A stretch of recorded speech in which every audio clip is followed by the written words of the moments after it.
Les startups africaines se sont montrées très dynamiques en 2021 et ont enregistré des investissements de l'ordre de 4,3 milliards de dollars, rapporte une étude de la plateforme du Big Deal Substake.com. En outre, les startups nigérianes et la FinTech ont réclamé plus de fonds en 2021. Les réserves de change du Nigeria, en hausse de 14,5% en glissement annuel, ont atteint le montant de 40,52 milliards de dollars en 2021. Toutefois, elles avaient atteint leur plus bas niveau depuis plus de 3 ans au 30 juin 2021.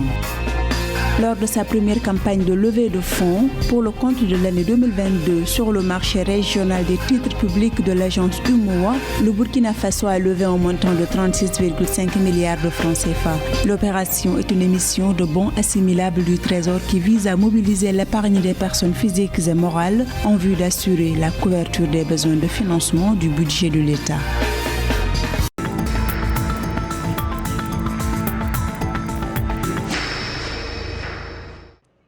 Les startups africaines ont pu terminer l'année 2021 avec des levées de fonds d'un total de 4,3 milliards de dollars. Cela équivaut à une augmentation moyenne de 2,5 fois le montant levé en 2020. 818 investisseurs ont été impliqués dans au moins une transaction. Tous les analystes économiques du monde disent que la prochaine frontière du développement économique est en Afrique. Et donc, quand vous regardez très bien, les initiatives qui sont portées ne sont pas nécessairement portées par des startups réellement africaines. C'est des startups qui sont en partenariat avec des startups occidentales, essentiellement américaines, qui comprennent que les pays anglophones en grande partie sont une véritable terre de propension. La pandémie de Covid-19 démontre de manière assez claire que le ralentissement de l'économie en Occident est très fort et que par contre l'Afrique est plus épargnée. Les méga-deals enregistrés sur le continent se sont estimés à 1,9 milliard de dollars avec 12 méga-transactions pour le compte de l'année écoulée contre 2 méga-deals en 2020. Toutefois, les entreprises de technologie financière FinTech ont mobilisé à elles seules un financement de près de 2,3 milliards de dollars en 2021.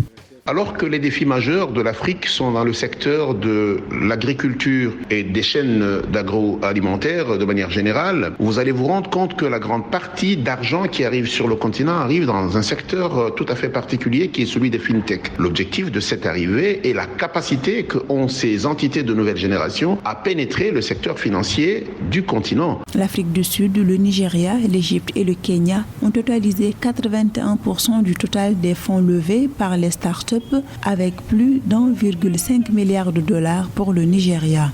Très dynamique durant l'année 2021, les startups africaines pourraient attirer plus d'investisseurs en 2022.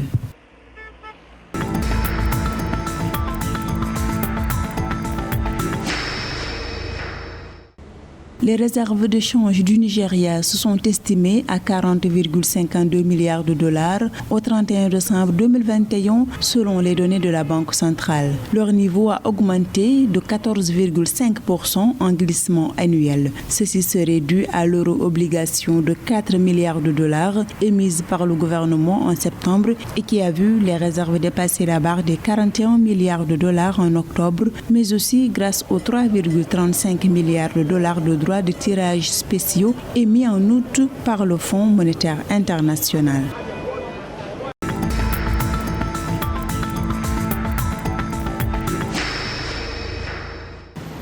La première sortie de l'État du Burkina Faso pour le compte de l'année 2022 sur le marché financier de l'Union monétaire ouest-africaine UMOA ce mercredi 5 janvier a été une réussite. La Direction générale du Trésor de la comptabilité publique du Burkina Faso a mobilisé 36,5 milliards de francs CFA. Avec un montant global mis en adjudication de 35 milliards de francs CFA, l'émetteur s'est retrouvé avec 45,37 milliards de francs CFA de soumission globale provenant des investisseurs, soit un taux de couverture du montant mis en adjudication de 128,68%.